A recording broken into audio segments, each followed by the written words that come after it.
History. ये चीज पता चल गया ना आपको कि history is to reconstruct part of that. और एक छोटी सी चीज और जान लो कि the recent history is based on, it is investigation, investigation, और दूसरी चीज है इंक्वायरी, है ना। यानी हिस्ट्री ये कहीं कहाई हुई मिथिकल चीजें नहीं है, कहानी स्टोरी नहीं, it is investigative and it is what we can, it is based on inquiry. History कोई भी चीज बताती है, सपोर्टिंग एविडेंस चाहिए आप, then it is a fact, it is based on fact part over there.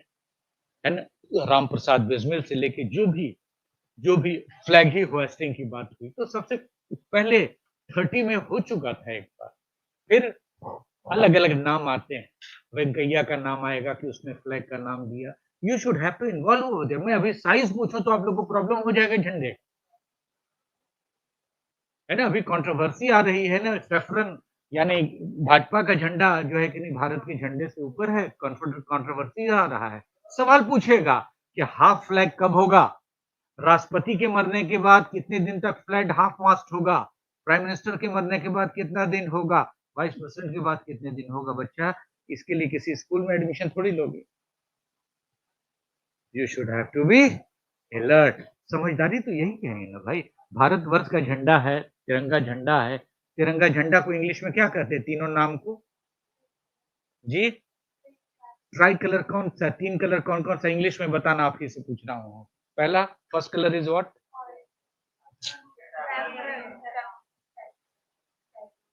दूसरा, तीसरा, हाँ, पर्पस ऑफ ग्रीन,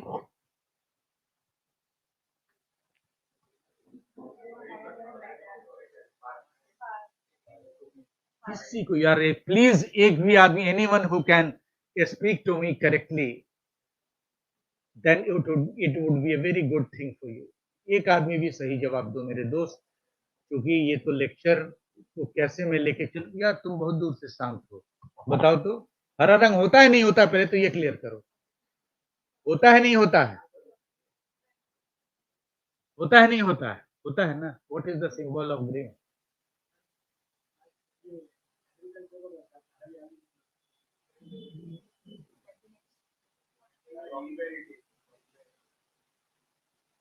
क्या बोले?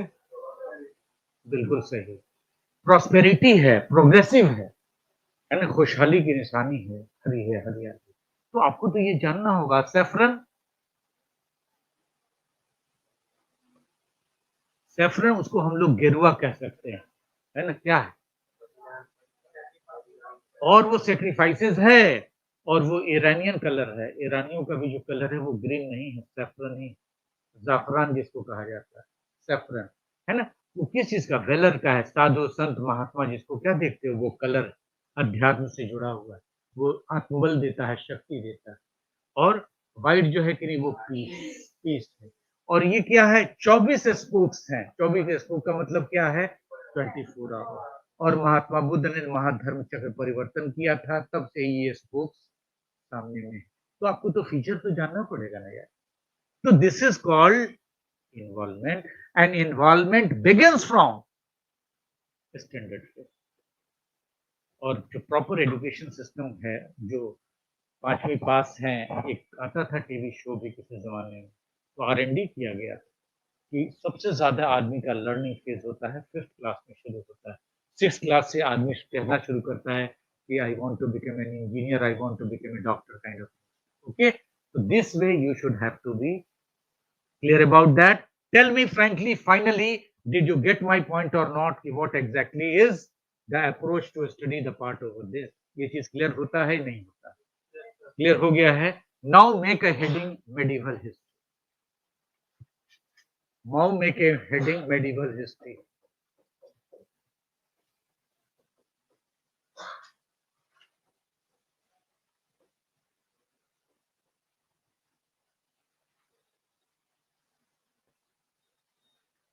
If you talk about the sources, अगर सोर्स की बात करते हैं, हर एक चीज का सोर्स होता है। If you talk about the medieval sources, you have a lot of foreign and lot of indigenous। इसको कहते हैं फॉरेन, फॉरेन का मतलब विदेशी है, और फिर कह सकते हैं इंडिजिनस मतलब भारत का है।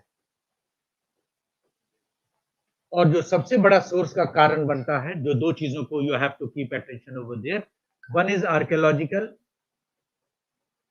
आर्कियोलॉजिकल और another one is literary. These are the sources over there. On the basis of that, the true justification can be done. इसी बेसिस पे आप जस्टिफाई कर सकते हो कि ये चीज सही है, ये चीज गलत है. This way you should have to keep in your mind. Okay. And one of the major, you can say, the text available over there. The text is what it is. It is Tahqiq-e-Hind. Tahqiq-e-Hind. And another name of this book is also known as Kitabul-Hind.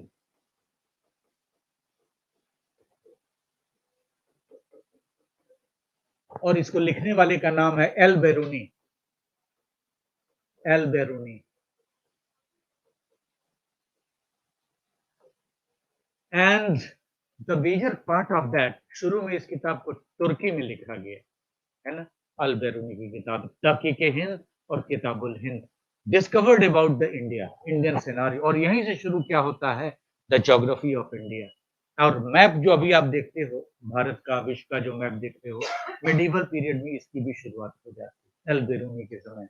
और अगर periodisation की बात कहा जा सकता है, तो ये पीरियड करीब करीब 1000 के आसपास होता है. लेकिन जो हमें बताना है कि मेडिवल का मतलब क्या होता है, मीनिंग क्या हुआ मेडिवल का मतलब, और मेडिवल हिस्ट्री का अप्रोच क्या होगा. The two things you should have to pay stress over there. तो what do you mean by medieval, medieval का मतलब क्या हुआ,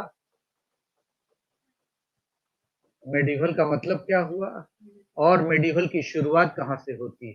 तो सबसे इंपॉर्टेंट चीज क्या है, इसके पहले मैंने क्या कहा था, एंशिएंट, वो मैं पढ़ा चुका हूँ आप लोगों को. बाद में जो बच्चा है मैं रिपीट करूंगा एक्स्ट्रा क्लास की. एंशिएंट, और एंशिएंट से एंट्री क्या हो जाती है मेडिवल में. और जब एंशिएंट का जब काल की बात करते हैं, तो मैं एक पीरियड ले रहा हूँ खास कर करके 3000 या 2300 से 1750, वो है इंडस वैली सिविलाइजेशन का फेज. उसके बाद 1500 से लेकर करके 1000 में ले रहा हूँ, दिस इज अर्ली, शॉर्टकट है, वैदिक पीरियड. और फिर जो सेक्शन में ले रहा हूँ 1000 से लेकर करके 600 बीसी, ये लेटर वैदिक पीरियड है ना. और ऑल टुगेदर अल्टीमेटली हम लोग पहुंच जाते हैं 7th सेंचुरी एडी में. बीच का मैंने स्किप किया है, जो कि हर्षवर्धन का डिस्कस किया था मैंने, last Hindu empire. Okay, so that is a major era of transformation. अब इसको समझना क्या है, those who have already attended the lecture over there, उनको सबसे बड़ा समझना क्या है, we are going to make an era of change. What is that? Medieval is what? An era of change. Era का मतलब क्या होता है, युग. हाँ, era of change. It is what? It is an era of change. और जहां era of change की बात करेंगे, there is a major transformation. era का मतलब एक युग का परिवर्तन है ना, तो एक बहुत बड़ा चेंज है ना. क्या देखते हैं, what has taken place due to this pandemic to the whole world? It is a change of era. एक बहुत बड़ा चेंज आया है किस चीज में, ग्लोबलाइजेशन. अगर मैं आप लोगों से सवाल करूं, what are the major changes taken place in this globalization? It is a change of era. It is a change of phase over there. What should be your answer?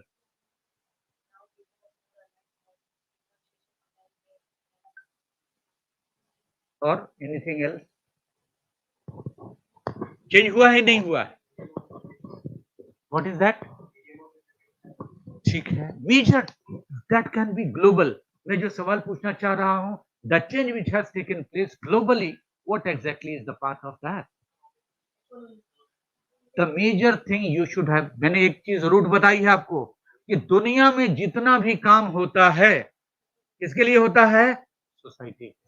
Note कर लो, दुनिया में जो भी पॉलिटिकल सिस्टम है, the objective is for making the benefit to the society. हमेशा एक ही चीज के ऊपर फोकस होगा, पॉइंट आपका. आप सभी बैठे हो सोसाइटी. मैं यहाँ पे क्लासेस ले रहा हूँ सोशल की. तो social part is what, the major thing came to prominence over here is that, तो सोशल डिस्टेंसिंग. आया नहीं आया, एक शब्द आया नहीं आया, Okay, this is one thing came to prominence over it. Due to COVID, this has taken place, and this has taken the shape in a different way.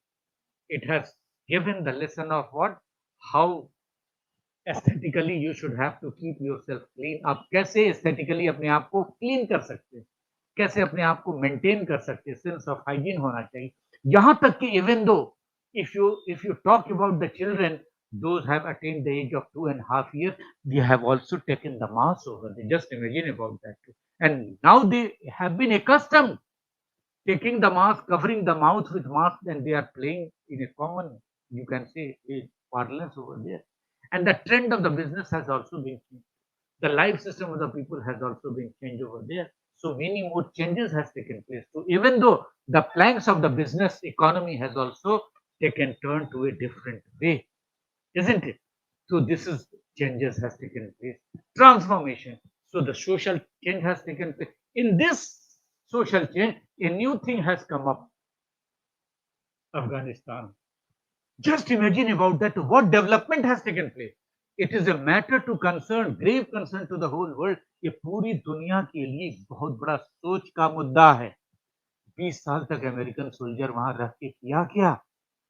इतना ज्यादा स्ट्रॉन्ग कर दिया तालिबान को कि वो डेमोक्रेटिक सिस्टम को खत्म कर दिया. भारत एक ऐसा देश था जो पूरी तरह से अफगानिस्तान को सपोर्ट कर रहा था. ये पूरी पूरी दुनिया के ऊपर एक बहुत बड़ा क्वेश्चन कि अभी भी मेडिवल काल की चीजें नजर आ रही हैं कि तालिबान उस चीज को कर रहा है. और भारत में भी तालिबान एक्टिविटीज बढ़ रही है, लेकिन दूसरे ढंग से बढ़ रही है. इस चीज को नोट कर लो आप. मैं पब्लिक डोमेन से बात कर रहा हूँ, मैं इस पे क्लास भी लूंगा डिटेल. बढ़ रही है ये चीज. आप किसी भी जाति धर्म को आप हटा दो, लेकिन the things are going like that too. The people those who are doing a very aggressive talk against any kind of caste too, that is again that kind of act over there. And you are all the time praising the guy, you are providing them what, a different kind of award and prize over there, और they feel like that too. अगर मैं ये बोलता हूँ तो हमें ये उपाधि भी मिलेगी और मैं घूमता फिरूं. Just imagine, it is not a good sign over there. तो द ट्रांसफॉर्मेशन. तो मेडिवल पीरियड में क्या होता है? एक बहुत बड़ा ट्रांसफॉर्मेशन होता है, चेंज होता है. और हमेशा याद आप लोगों को रखना है कि जो ट्रांसफॉर्मेशन हो रहा है वो political change. It is what? Political change. The second thing is what? जहां पॉलिटिकल चेंज हुआ है वो इकोनॉमिक चेंज होगा. इकोनॉमिक चेंज होगा तो सोशल चेंज होगा, और सोशल चेंज होगा तो क्या देखते हैं? Cultural.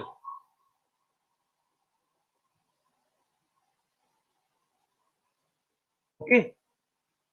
And one thing regarding the UPSC, those who are going to appear in this UPSC examination, in this class, I think 3 musketeers are not available. Achha, it is evening batch. Achha, no issue.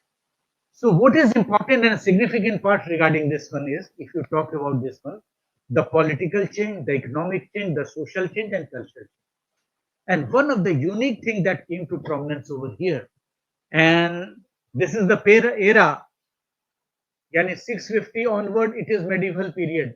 It is medieval period to the whole world. ये पूरी दुनिया के लिए medieval period है. इसमें एक छोटी सी चीज मैं बताना चाहूंगा. हिस्ट्री राइटिंग, यहाँ पे लिखना आप हिस्ट्री राइटिंग. हिस्ट्री राइटिंग में जो ब्रिटिश हिस्टोरियंस हैं और जो नेशनलिस्ट हिस्टोरियंस हैं, उन लोगों ने इसमें एक चेंज लाया. Because the major contribution of the writing history goes to always the British. If they could not have managed to do some research work over there, it was quite difficult. ये बड़ा मुश्किल था कि किसी भी चीज को हम लोग जान सकते. जो सबसे बड़ा कंट्रीब्यूशन जाता है उसका नाम मैं बताता हूँ. जेम्स प्रिंसेप, उन्होंने सबसे पहली बार क्या देखते हैं? प्राकृत भाषा और अशोक का इंस्क्रिप्शन को पढ़ते हैं. एल्बैशम बुद्धिज्म जैनिज्म पे काम किया, तो उनका बहुत बड़ा contribution. And they have a pre conceived notion, यानी पूर्व से ही कहा जा सकता है उनके मन में एक चीज है कि जो पश्चिमी सभ्यता है, the western civilization is superior, dominating and the developing part over there. And keeping in view of that, they segregated this period is write up is what? The Hindu age and the Muslim age, बहुत सारी किताबों में आपको मिलेगा। तो क्या ancient period में क्या मिलता है? Hindu age and Muslim age. और वो मानते हैं कब से? मुस्लिम के आक्रमण से मानते हैं। तो now this theory is redundant, अगर कहीं भी किताबों में टेक्स्ट में मिलता है तो इसको आप नलिफाई कीजिए। Okay, Then the approach of the nationalist and Marxist historian GNU of thought, जिस स्कूल से हम लोग हैं,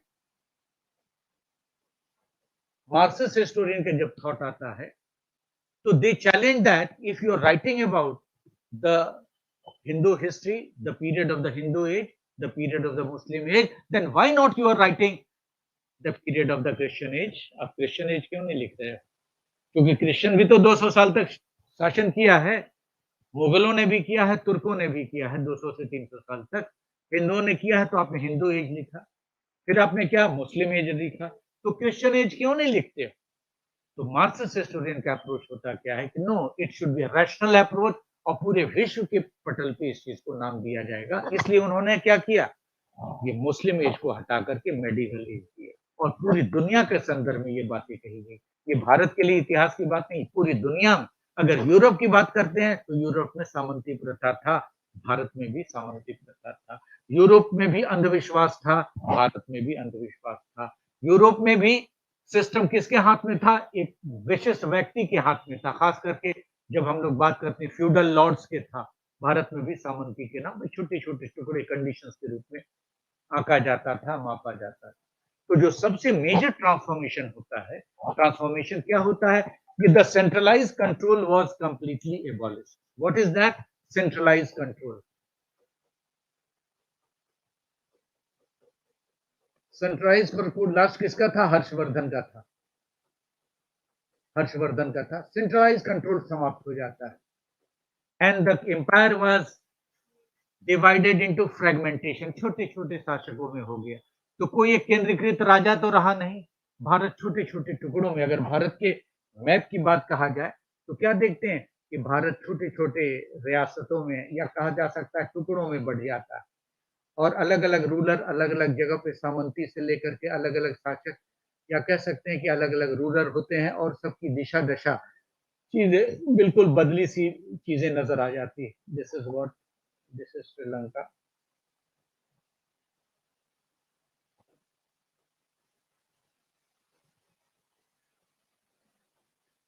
कंडीशंस क्या देखते हैं? This is another empire, this is another empire, फिर क्या देखते हैं? इधर एम्पायर है।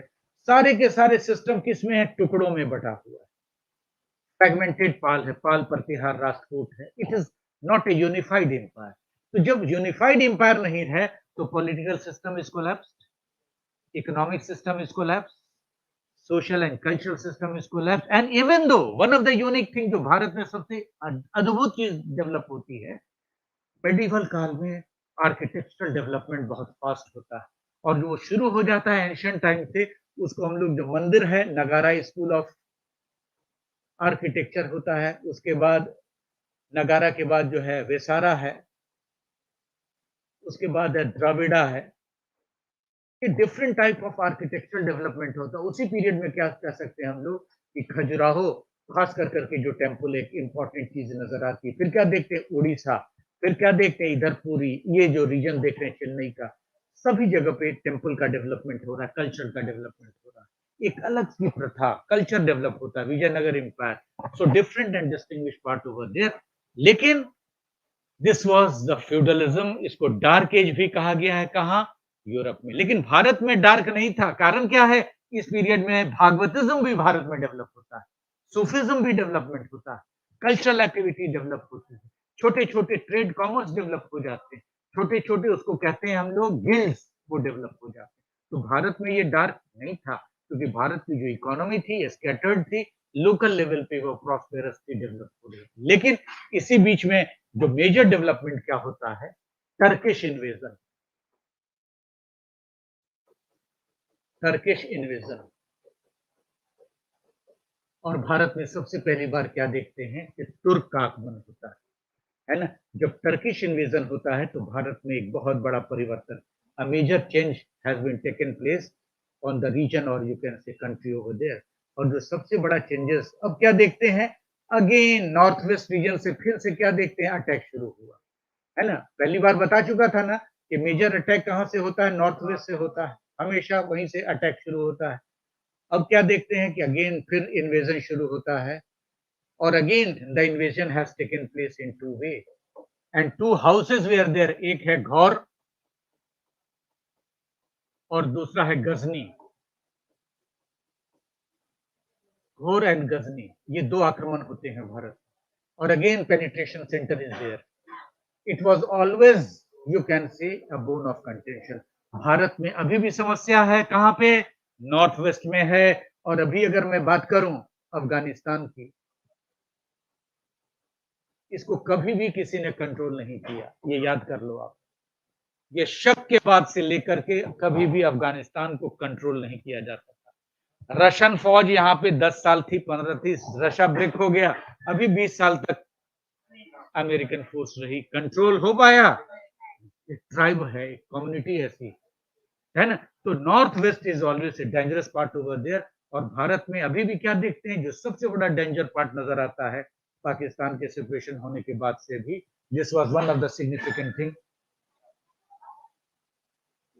ड्रावर में है मेरे, this was one of the significant part over there. Is it clear? तो आप समझ सकते हो कि अफगानिस्तान से रिलेटेड क्वेश्चन इतिहास में फिर से बन नजर आता है ना।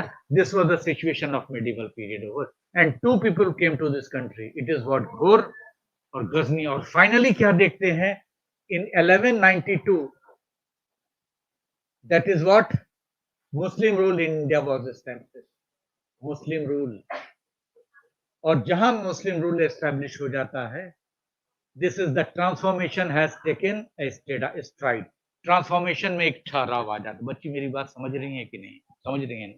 कोई दिक्कत हो तो पूछ लेना। If you feel any difficulty, please you have to be open yourself. आप अपने आप को बिल्कुल ओपन कर लो, शक व संदेह नहीं, क्योंकि मैं दिल्ली से यहाँ आया हूँ कोई डाउट को छोड़ने के लिए। If you are proceeding to your house, try to carry on whatever you want to have, okay. And the major changes which has taken place, it is what I told you। क्या देखते हैं, Turkish invasion होता है, और फिर Turkish invasion होने के बाद क्या देखते हैं, पूरा के पूरा नॉर्दर्न इंडिया को कंट्रोल कर लिया जाता है। ये कश्मीर वगैरह पूरा के पूरा रीजन। इसके पीछे का इतिहास जो मैं बताऊंगा आप लोगों को, 17 छोटे छोटे इंपेरर हुए। मैप से बता दूंगा उसको नेक्स्ट क्लास जो होगी। कारकोटा डायनेस्टी से लेकर करके सारे के सारे डायनेस्टी, राजपूत है, चंदेला है, बुंदेला है, पाल है, प्रतिहार, सारा का डिस्क्रिप्शन में करूंगा। करीब करीब 16-17 छोटे छोटे एम्पायर होते हैं, and keeping the advantage over there, the attack of this. इसके पहले आक्रमण हो जाता है 712 में मोहम्मद बिन कासिम का सिंह, लेकिन that was not continued for the longer period. So my main objective is regarding that too, Muslim rule in India was established. Muslim rule. Muslim rule. And when the Muslim rule in India was established, what are changes has taken place? Political system.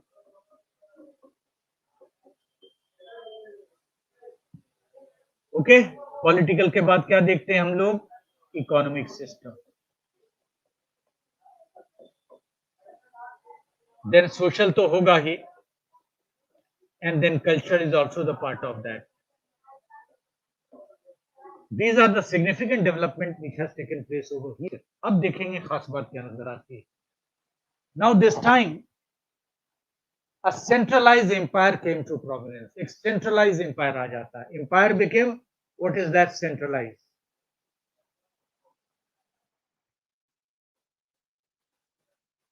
And the state became, और state जो बनता है वो मिलिटरिस्ट state बनता है।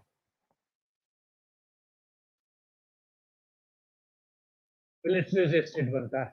जिन लोगों ने class किया है वो बताएं कि किस प्रकार का साम्राज्य था during the ancient time, Harsha period, Gupta period, what type of empire they are there. तो what type of state they are there, state का नेचर क्या था, राज्य किस प्रकार का था। सेंट्रलाइज था, ठीक है, माना मैंने, लेकिन किस प्रकार का, राज की अवस्था क्या थी, राज की स्थिति क्या थी।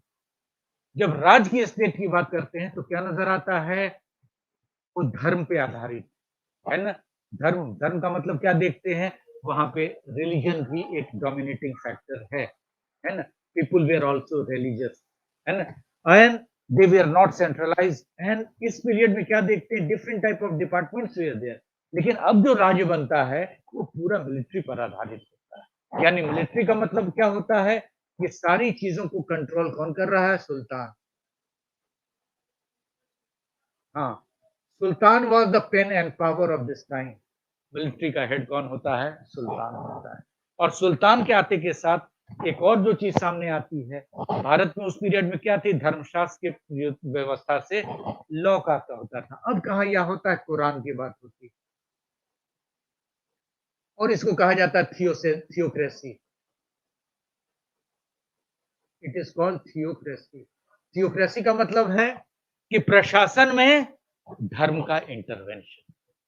ओके, उस पीरियड में थियोक्रेसी टर्म का मतलब क्या है, धर्मशास्त्र एक किताब के रूप में ली गई थी, वहां से कानून व्यवस्था को लागू किया जाता था। What we notice over here, it is a theocratic, यानी मिलिट्री से स्टेट है, साथ में थियोक्रेसी है। मतलब क्या है कि सुल्तान के साथ साथ जो दूसरा पावरफुल आदमी कौन नजर आता है, दैट इज ऑल्सो काजी। सुल्तान तो सबसे पावरफुल है ही, सुल्तान के साथ में क्या नजर आता है कि यहाँ पे काजी, यानी रिलीजियस ऑर्डर भी एक सबसे इंपॉर्टेंट चीज है, सामने आ जाती है। इसीलिए कहा जाता क्या है, theocratic state. Theocratic state, it was completely militarist and centralize, हमेशा याद रखना। It was completely militarist and centralize. और मिलिट्रिस्ट और सेंट्रलाइज का एक एक एग्जांपल जल्दी से आप बताओ तो, आपसे जी। मिलिट्री स्टेट का सबसे बड़ा नेचर क्या है, सेंट्रलाइज स्टेट का नेचर क्या है, जो मौर्य काल में भी सेंट्रलाइज स्टेट था। What is one of the example is that, आप बताओ जी, बोधी वाला। सेंट्रलाइज मतलब king has directly connection to the people. It was centralized. Again, it was centralized, but supported by the religious order. और क्या religious order था, कुरान है और शरीयत है। शरीयत समझती हैं आप, शरीयत का मतलब है कि हदीस में जो चीजें लिखी हुई है, दैट इज कॉल्ड शरह, या फिर कहते हैं शरीयत। इज दैट क्लियर और नॉट? बच्चे कोई भी डाउट है तो पूछ लो, क्लियर है या नहीं? आप जी क्लियर है? So and this has made a complete change over. जहां पे कानून व्यवस्था कुरान से डील होगा तो नेचुरल है कि एडमिनिस्ट्रेशन भी बदल जाए। अब जो यहाँ पे टैक्सेशन था, पहले मैं क्या बताया था, the process of taxation was 1/4 to 1/6। Very good, clear था ना? अब यहाँ पे जो कानून होता है किसका होता है, अब जो इस पीरियड में टैक्सेशन की प्रथा है, now the taxation is based on, उसको कहते हैं कि आए हम लोग खाम्स, कहते हैं खिराज, कहते हैं उश्र, कहते हैं ज़कात, और फिर क्या आते हैं जजिया।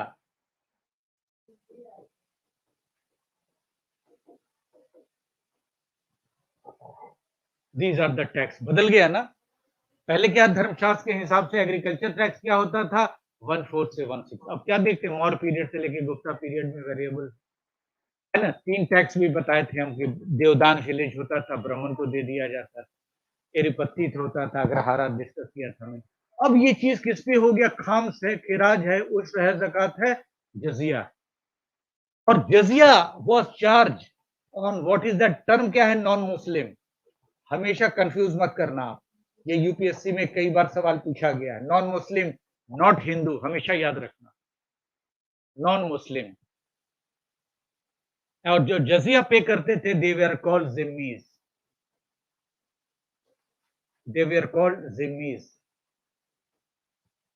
जजिया जो पे करते थे, जिम्मीज, and they were the protected class. सरकार इनसे क्या लेती थी, कर लेती थी, कर लेती थी, बदले में सुरक्षा देती थी। अब जजिया किस में लगाया गया, इस चीज को भी जान ले, क्योंकि जजिया का भी नेचर बदला। जजिया उस पे लगाया जाता था जो तंदुरुस्त जवान हट्टा कट्टा होते हुए भी मिलिट्री सेवा नहीं देता। यानी हर मिलिट्री सिस्टम का मतलब क्या है, हर आदमी को मिलिट्री सर्विस कंपल्सरी होगा। तो जो हट्टा-कट्टा तंदुरुस्त होने के बाद भी जज़िया नहीं देता था, यानी मिलिट्री सेवा नहीं देता था, उस पे जज़िया कर लगाया जाता था। लेकिन क्योंकि शरीयत कुरान को लेके चलते थे, बूढ़े पे जज़िया, बूढ़े आदमी पे नहीं लगता। महिलाओं पे जज़िया नहीं लगता था, हैंडीकैप पे जज़िया नहीं लगता था, बच्चों पे जज़िया नहीं लगता था, महिलाओं पे जज़िया नहीं लगता था, क्योंकि कुरानिक लॉ और शरीयत था। तो यूपीएससी सवाल पूछता है, जज़िया was you can say that applicable to the people they were justified और नॉट। तो सवाल उठता है जस्टिफाइड है, वो एक रूल बना दिए। हाँ, ब्राह्मण पे भी नहीं था, यू आर एब्सोल्युटली करेक्ट, ब्राह्मण पे भी नहीं था। एक कंडीशन था, वो जानते थे कि ब्राह्मण भैया काम नहीं कर सकता है, उसको छोड़ दो उस किनारे। तो दिस वाज यू कैन से कुरानिक लॉ। दूसरा कंडीशन, खिराज एग्रीकल्चर टैक्स था, है ना? It was charge for agriculturist और अगेन जो वेरी करता था ये 1/2 टू 1/3। उश्र ये मुसलमानों पे टैक्स लगता था। ज़कात मुसलमानों पे लगता था, अपने साल में आमदनी का 1/40वां हिस्सा गरीबों में बाँटना। उश्र भी था, ज़कात भी थी, मुसलमानों को, यानी मुसलमानों को भी शरीयत के हिसाब से टैक्सेस दिए जाते थे। तो हाँ, क्या ये खम्स, उश्र, उश्र जो है ना, हाँ, मुसलमानों पे लगाया गया टैक्स था, जो भी आमदनी होती थी कृषक की, है ना? हाँ, ज़कात, ज़कात है 1/4 अपने आमदनी का उन्हें देना पड़ता था। ज़का हाँ, ज़कात समझते हो ना आप बच्चे, है ना? ज़कात का मतलब आपको जितनी भी आमदनी होती है, उसका 1/, अगर गोल्ड है, आपके पास प्रॉपर्टी है तो उसका 1/4 देना पड़ता है। तो मेरे खाम्स का मतलब है कि युद्ध में लूटा गया माल, है ना? युद्ध में अगर सपोज़ सपोज़ माल लूटा गया तो 1/4 हिस्सा जो है, 4th हिस्सा किसको दिया जाता था? सैनिकों को दिया जाता था, चाहे वो किसी भी कम्युनिटी के हो।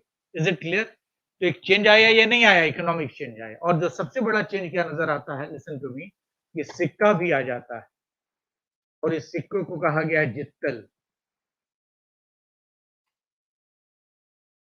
जित्तल भी कहा गया है, इसको दाम भी कहा गया है सिक्के को, इसको टाँका भी कहा गया, सिल्वर टाँका।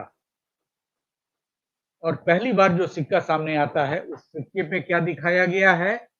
एक तरफ नंदी बुल है,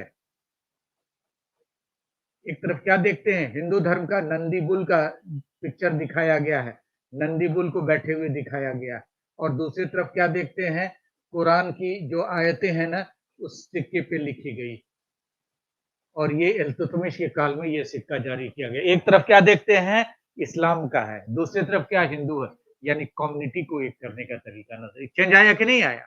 अब तक हम लोग एंशिएंट पीरियड में क्या देखते थे? केवल संस्कृत में या केवल हिंदू देवी-देवताओं का चित्र होता था, लेकिन अब क्या देखते हैं?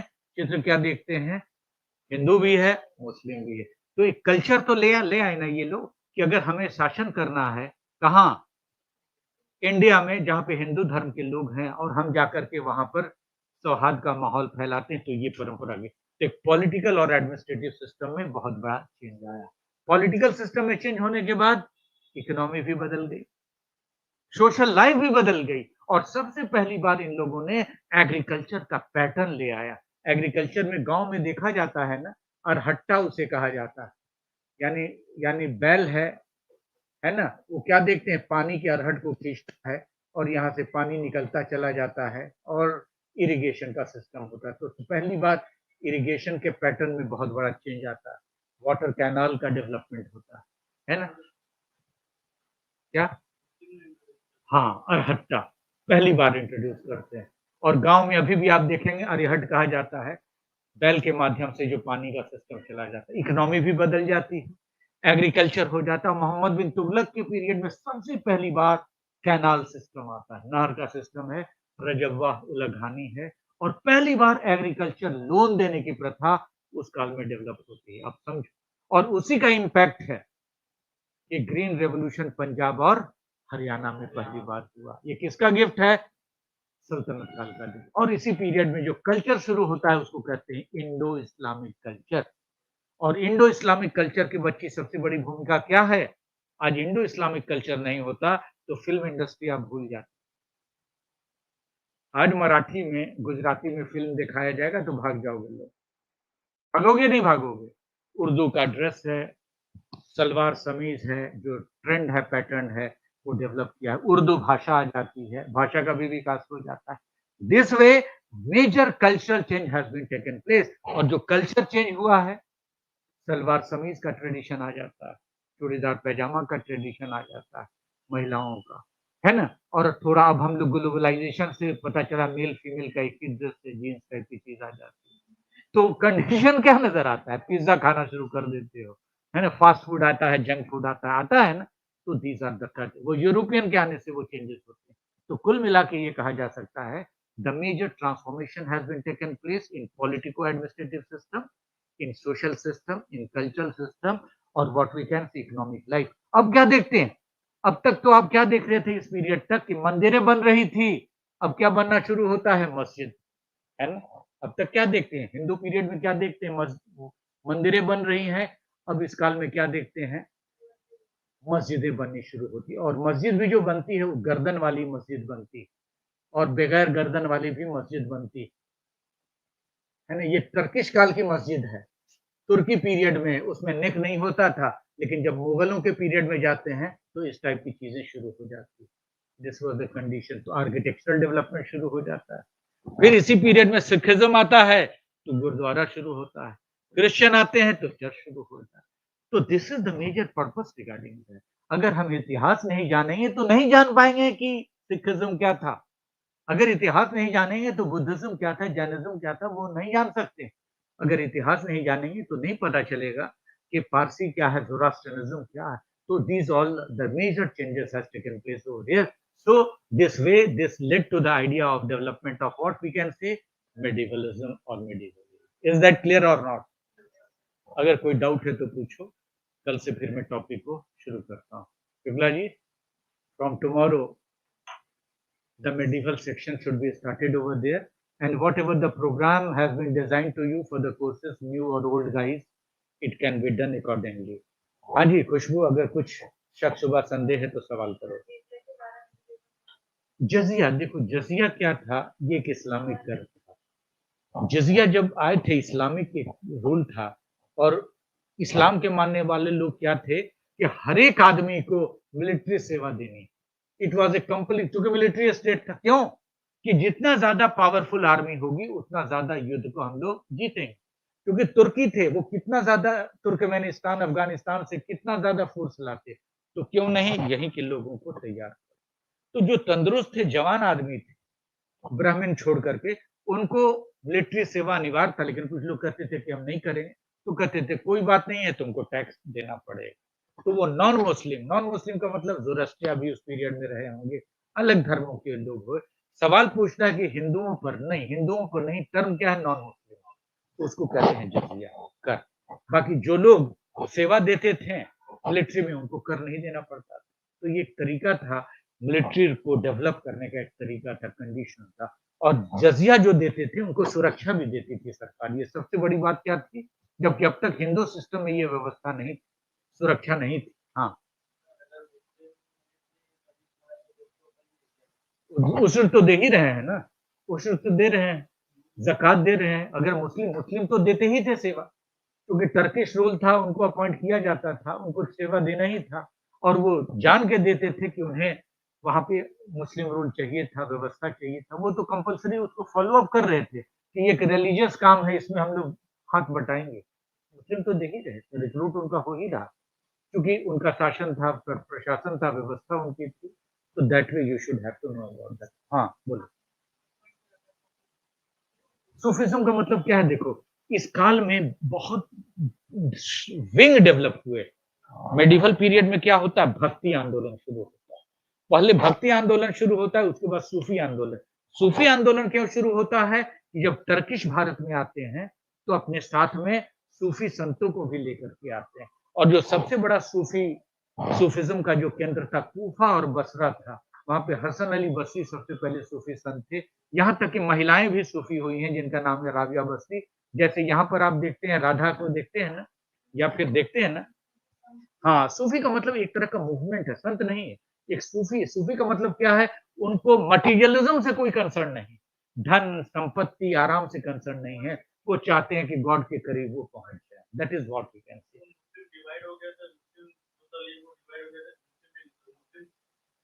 पंथ नहीं नहीं, पंथ हुआ था, उसको बाशरा भी नहीं नहीं, उसको बाशरा और बिशरा कहा जाता था।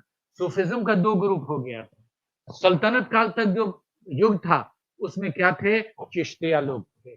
लेकिन जैसे अकबर का जमाना आता है, वहां पे शोहरावर्दी हो जाते हैं, वो सूट में रहते हैं, अच्छे कपड़े में रहते हैं, उनको आराम भी चाहिए था।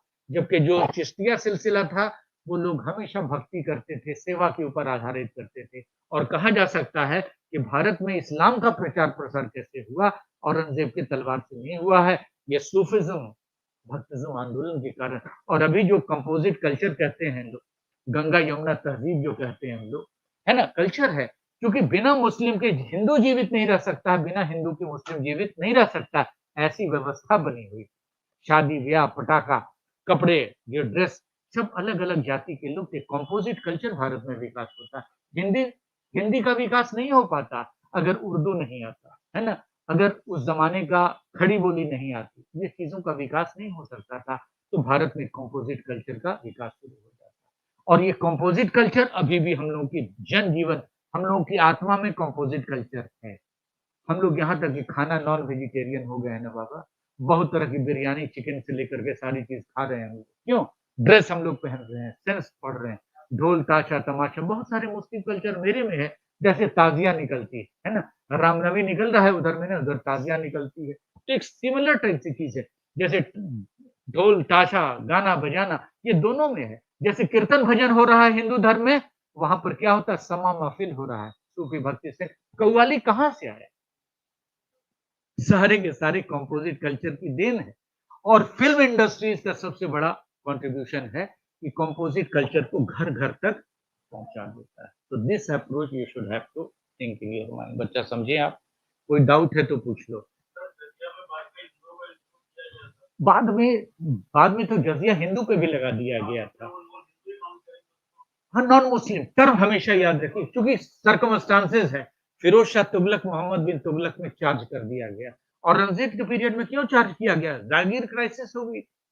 इतने सारे मनसबदार को आपने अपॉइंट कर दिया, तनख्वाह देने के लिए पैसा नहीं है, तो ज्यादा से ज्यादा रेवेन्यू कलेक्शन अभी गवर्नमेंट देखिए ना, किसको किसको चार्ज कर रही है रेवेन्यू, आप बता दीजिए। एक ठेला वाला भी आदमी को एटीएम देना पड़ रहा है, जीएसटी देना पड़ रहा है ना, क्राइसिस है, इसलिए आप दे रहे हो। आप इमेजिन करो ना, खाने के ऊपर में भी कर लगाना, पहली बार लग गया कि नहीं, फिर उन्होंने क्लियर किया कि छोले भटूरा पे नहीं लगेगा तो मिक्स वेजिटेबल पे लगेगा, पनीर पे। सोचो ना, ये क्यों ऐसा कर रहा है? रेवेन्यू कलेक्शन के लिए, अदरवाइज कोई कंडीशन नहीं। तो सिचुएशन कंडीशन आते रहे हैं जाते रहे, तो क्या है, हम लोग पास है। ये छोटी सी बात करते हैं।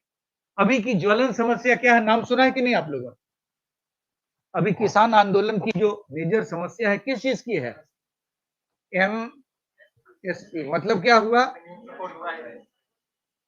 It was started by, listen to me carefully, एक लेक्चर भी डिलीवर मैं करूंगा, शेर शाह, याद आप लोगों ने रखा है, शेर शाह ने शुरू कर दिया। एंड शेर शाह करता क्या था? शेर शाह के पीरियड में लैंड का कंडीशंस क्या था? ओलज, परौती, बंजड़, छच्छर, ये 4 वैरायटी ऑफ लैंड थी। ओलज वॉज एग्रीकल्चर रेगुलर लैंड, जहां पे सालों भर पैदावार हो रहा है। बरौती का मतलब है 1 साल होता है 1 साल नहीं होता है।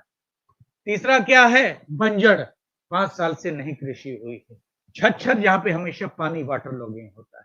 तो the land was categorize under the different, you can say face it, और वर्तमान समय में भी है। आपने देखा है ना, एग्रो क्लाइमेटिक जोन सरकार ने बांट रखा। And the average of all the three, यानी 3 साल के पैदावार का क्या किया जाता था? एवरेज 3 साल का निकाला जाता था। And it was fixed. Minimum support price क्या होता था? फिक्स कर दिया जाता, it was fixed.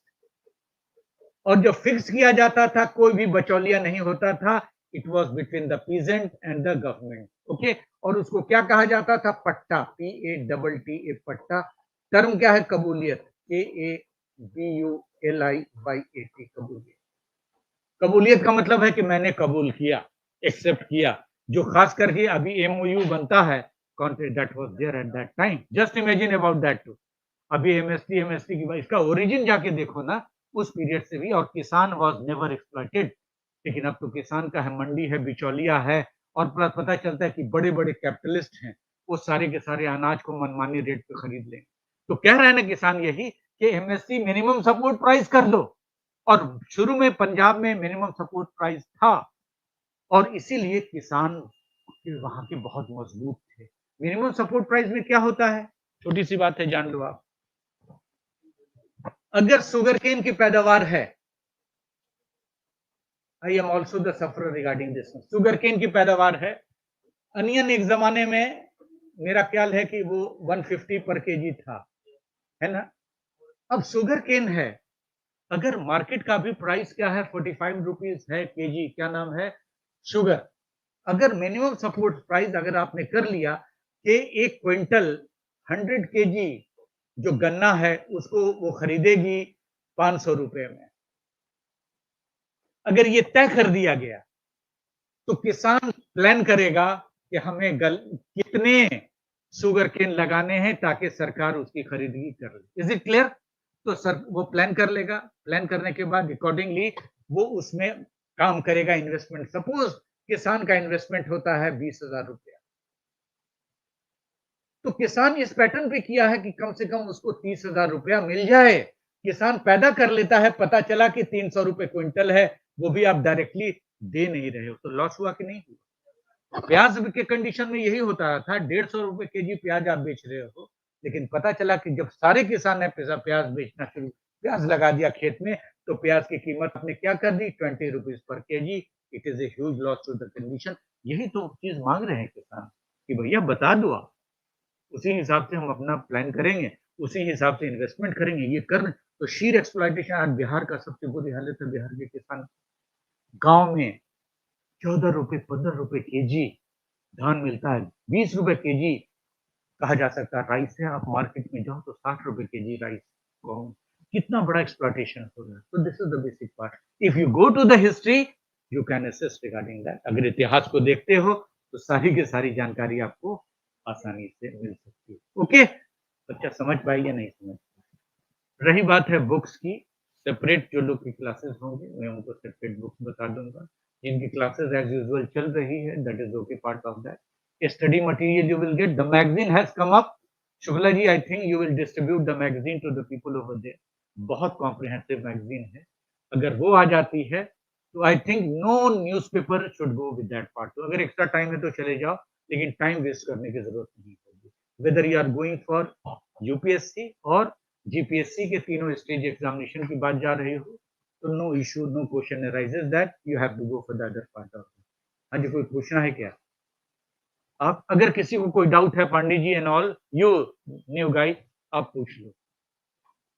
Weather approach should be this one, bilingual लेकर के चलो, योर इंग्लिश में चलो, हिंदी में चलो, tell me frankly whether it is understandable और not.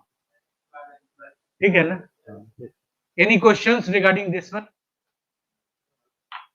And the schedule will be announced to you. No issue that schedule is not going to announce to you. So okay, so I am stopping the class.